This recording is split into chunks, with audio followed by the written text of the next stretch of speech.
I want to talk about a few things in chapter one, and tell you a little bit about what you should see when you go through the chapter.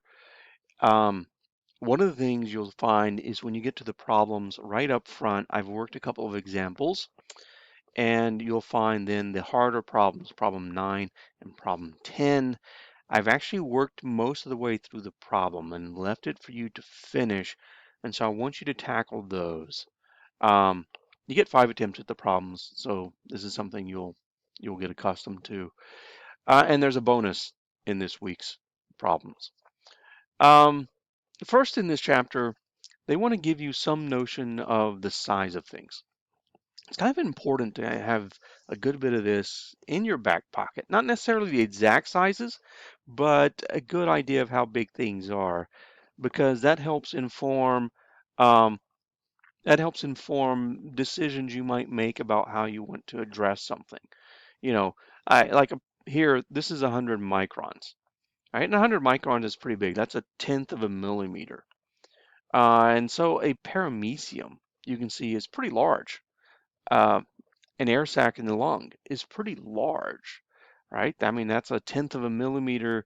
That's kind of on the order of a visible eye, naked eye object, right? Or me with my glasses on. Cardiac cell, um, you know, it's pretty big for a cell. Red blood cells, like E. coli bacteria, all of these are visible objects, right? Now, the cardiac cell is nowhere as big as near as big as a sciatic, which is a few feet long, but it's trying. It's trying. But it's important to keep in mind. There's this, these are visible.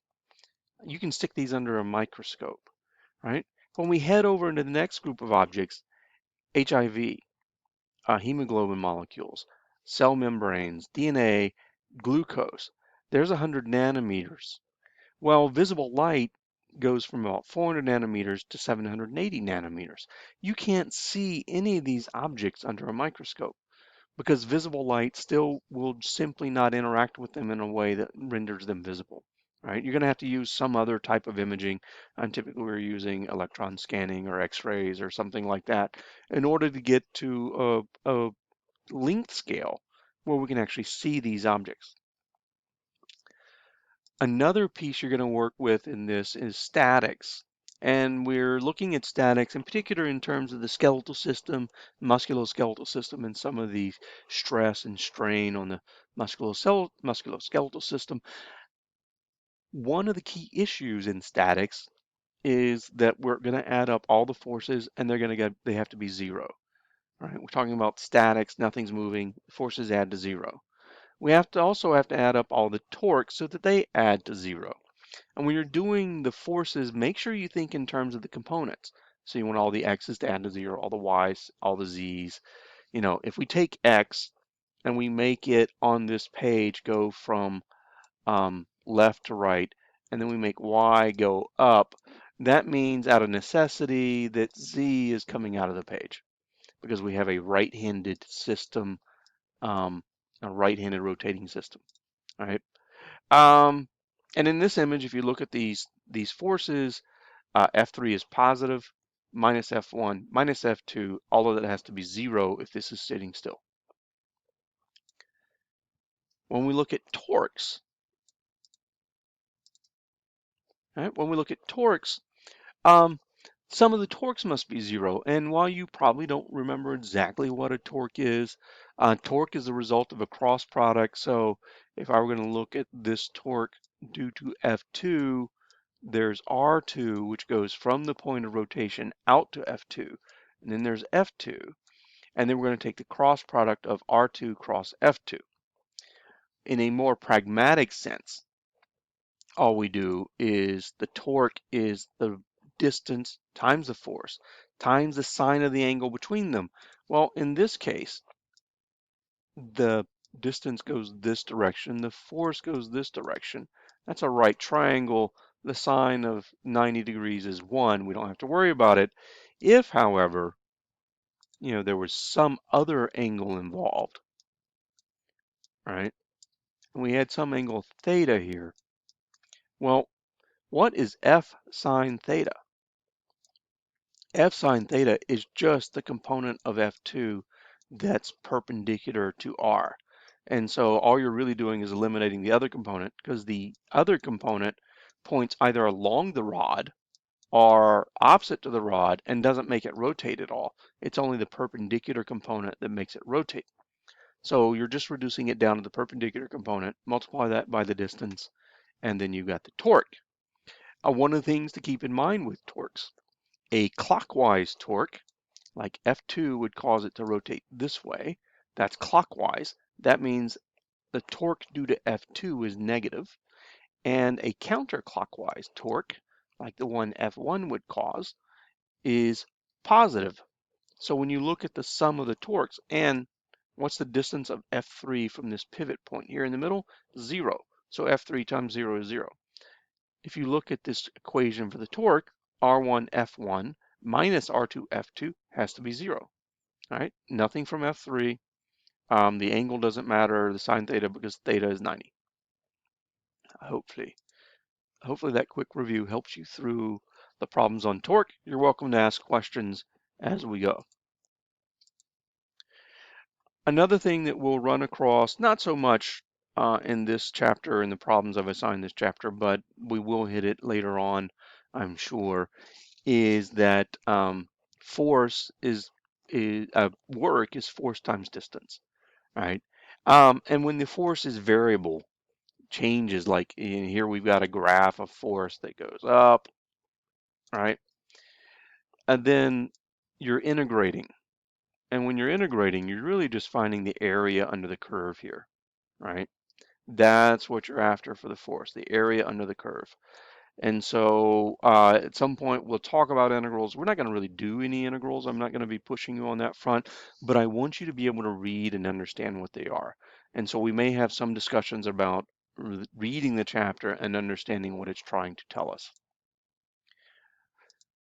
A concept you will be using in the problems is pressure. The SI units for pressure are pascals. We often use torr, which you'll know more familiarly as 1 torr is 1 millimeter of mercury. So Pascal is newtons per square meter is a Pascal, and a torr is a millimeter of mercury. 133 pascals equals 1 millimeter of mercury. When we look at this volume here, it's got water or something in it, some fluid. The pressure here at the bottom is whatever the pressure is at the top. So there's some atmospheric pressure on the top. That's P naught right there, right?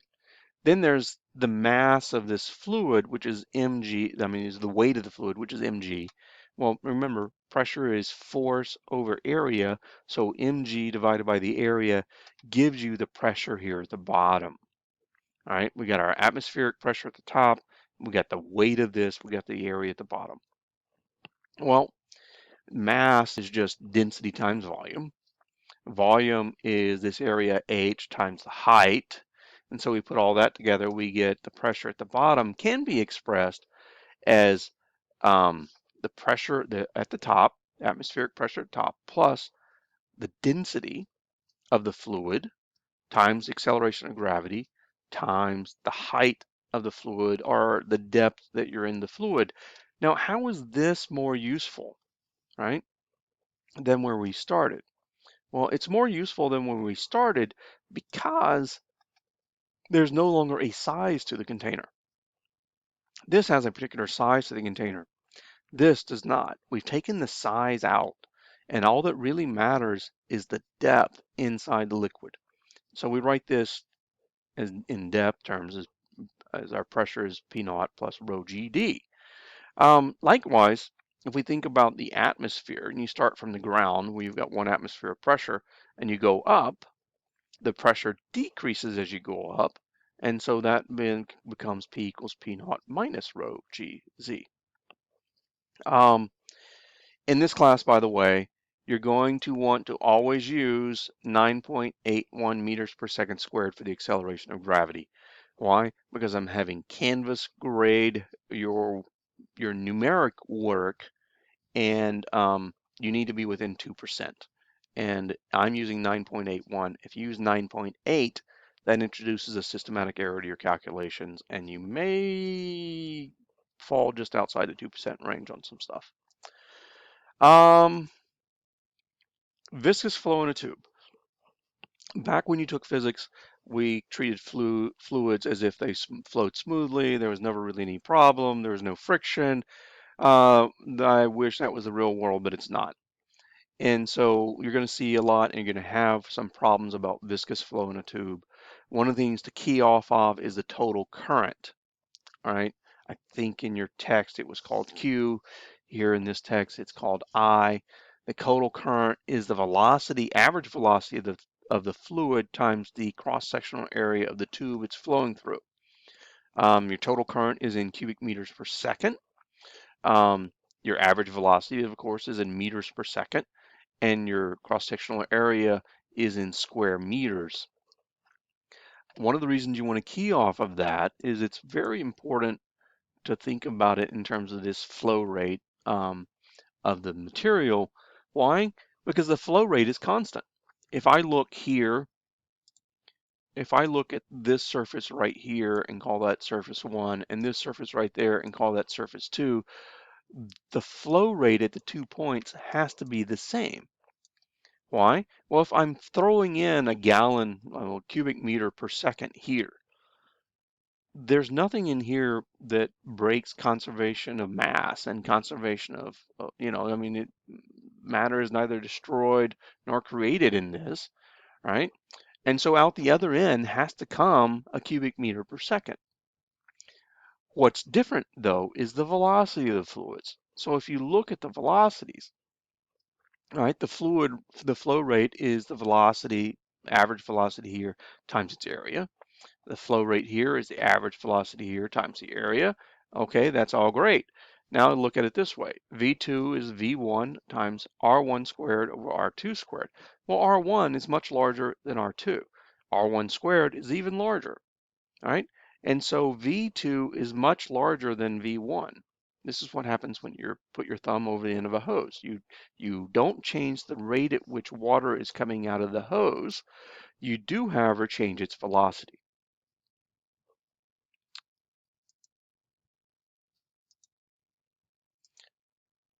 Quick note on Bernoulli's equation. You'll see this talked about throughout the book. Bernoulli's equation is the pressure at point 1 minus the pressure at point 2 is 1/2 rho V2 squared minus 1/2 rho V1 squared plus rho G is onto Z2 minus Z1. This is a lot like conservation of energy, right? So this is change in kinetic energy. This is change in potential energy. And this is work done. Um, so Bernoulli's equation is really just a restatement of conservation of energy in the context of a fluid. Finally, you're probably tired of listening to me. Um, Finally, we're going to look at the circulatory system, and you're going to have some stuff around this you need to look at. This is a heart as seen by a patient or a person facing you. And so blood comes out of the heart, flows around, makes its way back to the heart, flows to the lungs, comes out of the lungs, and back to the heart. In the pink areas, it has oxygen in it and is well oxygenated. In the dark black areas, it's not well oxygenated. When you think about flowing through a series of things like this, uh, these vessels have a certain resistance. If they are in series, those resistances add, just like electrical resistors. And if they are in parallel, they add inversely, just like electrical resistors. And the key to that and the reason for that is goes back to the flow rate. Because the flow rate has to be constant, if they're in series, they add up. They add up as if they're in series, and if they're in parallel, they add inversely. Um, okay, that's it for my talking points for chapter 1. Good luck, and let me know if you have questions.